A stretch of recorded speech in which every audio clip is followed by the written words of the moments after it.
Highest promotion ಮಾಡಿ ಅಯಾಗ್ರೀವನ್ನ ತಗೊಂಡು ನೀವು ನಿಮ್ಮನ್ನು ನಾನು ಕೇಳ್ಬೋದು ಚೆನ್ನಾಗಿತ್ತಾ? ಚೆನ್ನಾಗಿತ್ತ. ಈ ಪ್ರಯತ್ನಕ್ಕೆ ದೇವರಿಗೆ ಥ್ಯಾಂಕ್ಸ್ ಹೇಳಬೇಕು, ಇಡೀ ಚಿತ್ರರಂಗ ಥ್ಯಾಂಕ್ಸ್ ಹೇಳಬೇಕು, ನಿಮಗೆ ಥ್ಯಾಂಕ್ಸ್ ಹೇಳಬೇಕು. ಎಲ್ಲ ಪ್ರೇಕ್ಷಕರನ್ನು ಕೇಳ್ಕೊತೀನಿ, ಕನ್ನಡ ಚಿತ್ರವನ್ನು ಬೆಳೆಸಿ. ನನ್ನಂಥ ಪ್ರೊಡ್ಯೂಸರ್ ತುಂಬ ಜನ ವೆಯ್ಟ್ ಮಾಡ್ತಿದ್ದಾರೆ. ನೀವು ನಮಗೆ ಅನ್ನ ಕೊಟ್ಟರೆ ಖಂಡಿತವಾಗ್ಲೂ ಸಾಕಷ್ಟು ಜನ ಬರ್ತಾರೆ. ಎಲ್ಲರೂ ಕೈ ಮುಗಿಸ್ಕೊಂಡು ಥಿಯೇಟ್ರಿಗೆ ಬಂದು ಮೂವಿ ನೋಡಿ ಒಂದು ಹೊಸ ಚಿತ್ರಗಳನ್ನು, ಹೊಸ ಕಂಟೆಂಟನ್ನು ಬೆಳೆಸಿ ಅಂತ ಕೇಳ್ತಾರೆ. ಅದೊಂದು ಸಿನಿಮಾ ಮಾಡಲಿಕ್ಕೆ ಒಳ್ಳೆ ಕಂಟೆಂಟ್ ಸಿಗ್ತದೆ, ನಿಮಗೆ ಕಮರ್ಷಿಯಲ್ ಕಂಟೆಂಟ್ ಸಿಕ್ಕಿದೆ. ನೆನ್ನೆ ನಡೆದಿರ್ತಕ್ಕಂಥ ಗಂಟೆ 24 ಗಂಟೆ ಒಂದು ಮೂವಿ ಮಾಡ್ತಕ್ಕಂಥ ಕಂಟೆಂಟ್ ಸಿಕ್ಕಿದೆ. ಅಲ್ಲ, ಆ್ಯಕ್ಚುಲಿ ಕಂಟೆಂಟ್ ಹಂಗೆ ಸಿಗೋದು, ನಮಗೆ ಕಂಟೆಂಟ್ ಹಂಗೆ ಸಿಗೋದು. ಅದನ್ನು ಒಳ್ಳೆ ಕಂಟೆಂಟ್ ಸಿಗ್ತದೆ. ನೀವೇ ಒಳ್ಳೆ ಕಂಟೆಂಟ್ ಕೊಟ್ಟರು ನನಗೆ.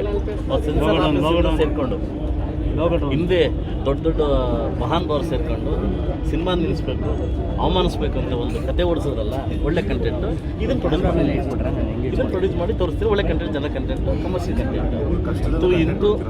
ಅಂತೂ ಇಂತೂ ನಾವು ಗೆದ್ದುವಿನ ನೋಡಿದ್ವಲ್ಲ, ಖುಷಿ ಆಯ್ತು ಸರ್. ಈಗ ಏನಂತಂದರೆ ಫಸ್ಟ್ ಶೋ ವಿತ್ ಆಡಿಯನ್ಸ್ ಆಗಿರ್ಬೋದು ಅಥವಾ ಫ್ಯಾನ್ ಶೋ ಆಗಿರ್ಬೋದು, ಬೆಳಗ್ಗೆ 6 ಗಂಟೆಗೆ ಆಗುತ್ತೆ ಅಂತ ಹೇಳ್ಬಿಟ್ಟು ಎಲ್ಲ ಫ್ಯಾನ್ಸು ಕೂಡ ಸಾಕಷ್ಟು ಜನ ವೆಯ್ಟ್ ಮಾಡ್ತಿದ್ರು. ಬೆಳಗ್ಗೆ 3 ಗಂಟೆ ತನಕನೂ ಕೂಡ ಇರ್ತಿತ್ತು. ಬಟ್ ಅಂಥದ್ರಲ್ಲಿ ಸಂಜೆ ಆಗಿರುವಂಥದ್ದು. ಸೊ ನಂದೊಂದು ಸ್ವಲ್ಪ ಚಿಕ್ಕ ವಯಸ್ಸಲ್ಲಿ MLA ಆಗಿದ್ದೀನಿ ಸರ್. ಒಂದು ಕೇಳಿ, ನಂದು 27 ಅಲ್ಲ, ನನ್ನ ಲಕ್ಕಿಡೆ 9 ಲಕ್ಕಿಡೆ. ಇವತ್ತು ನನ್ನ ಚಿಕ್ಕ ಮಗನ ಬರ್ಡೇ, ಅದೊಂದು ಲಕ್ಕಿಡೆ. ಇವತ್ತೇ ರಿಲೀಸ್ ಆಗಬೇಕಂತ ಕಂಟೆಂಟ್ ಇತ್ತಲ್ಲ, ಇವರೆಲ್ಲ ಸೇರಿ ಒಂದು ಮುಹೂರ್ತ ಇಟ್ಟರು ನನಗೆ. ಏನಂತಂದ್ರೆ ನಾನು ಕೆಲಸ ಮಾಡಬೇಕಾದ್ರೆ ಬೆಳಗ್ಗೆ ಬ್ರಹ್ಮಣಿ ಮುಹೂರ್ತ 5:30 6:30 ಮುಹೂರ್ತ, ಸಾಯಂಕಾಲ ಒಂದು ಮುಹೂರ್ತ ಇದೆ ಗೋಧುಳಿ ಮುಹೂರ್ತ 5:30 6:30. ಇದು ದೇವರು ಇಟ್ಟಿರ್ತಕ್ಕಂಥ ಮುಹೂರ್ತ. ಬಹುಶಃ ನಾನೇ ಏನಾದರೂ ಸಿನಿಮಾ ರಿಲೀಸ್ ಮಾಡಿದರೆ ಆ ಮುಹೂರ್ತ ಮಾಡೋಕ್ಕಾಗ್ತಾ ಇಲ್ಲ. ಇವರೆಲ್ಲ ಸೇರಿ ದೇವ್ರ ಮುಹೂರ್ತ ರಿಲೀಸ್ ಮಾಡಿದ್ದಾರೆ. ಅವ್ರು ದೇವ್ರು ಸಪೋರ್ಟ್ ಮಾಡಿದ್ದಾರೆ, ಹೌದಲ್ವಾ? ಅದಕ್ಕೆ ಒಂದು ಮಾತು, ಈ ಪ್ರಪಂಚದಲ್ಲಿ ಭೂಮಿಯಲ್ಲಿ ಏನೇ ನಡಿಬೇಕಾದರೂ ಆ ಪರಮಾತ್ಮ ಇಚ್ಛೆಯಲ್ಲಿ ಏನೂ ನಡೆಯೋಕ್ಕಾಗಲ್ಲ. ಇವತ್ತು ಸಕ್ಸಸ್ ಖುಷಿ ತಂದೆ. ಇವತ್ತು ಹಣ ಹಾಕಿದ್ದೀನಿ, ಖುಷಿ ತಂದು. ಒಳ್ಳೆ ಸಿನಿಮಾ, ಒಳ್ಳೆ ಕಂಟೆಂಟು ಕನ್ನಡ ಚಿತ್ರರಂಗ ಕೊಟ್ಟಿದ್ದೀನಿ ಅಂತ ಖುಷಿ ತಂತು. ಇನ್ನೂ ಹೆಚ್ಚಿನ ರೀತಿಯಲ್ಲಿ ಸಿನಿಮಾ ಮಾಡಲಿಕ್ಕೆ ನನಗೆ ಖುಷಿ ಸಿಗ್ತದೆ.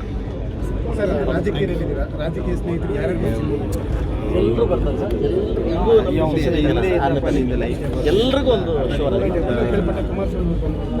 ಹೌದು, ನನಗೆ ಅವರು ಪಾಪ ಆಲ್ಮೋಸ್ಟ್ ನನ್ನ ಸಪೋರ್ಟ್ ಮಾಡಿದ್ದಾರೆ. ನಾನೇ 24 ಗಂಟೆ ಜೊತೆಗೂ ಈ ಸೆನ್ಸಾರ್ ಸರ್ಟಿಫಿಕೇಟ್ ಬೆಳಗ್ಗೆ 4 ಗಂಟೆ ಕೈ ಸಿಗಬೇಕಾದ್ರೆ ಮುರಳೀಕರಣ ಅವರೇ ಹೆಲ್ಪ್ ಮಾಡಿ, ಅವರೇ ಸೆಂಟ್ರಲಿಂದ ತರಿಸಿ ಸಿನಿಮಾ ತೋರಿಸಿ ರಾತ್ರಿ 2 ಗಂಟೆ.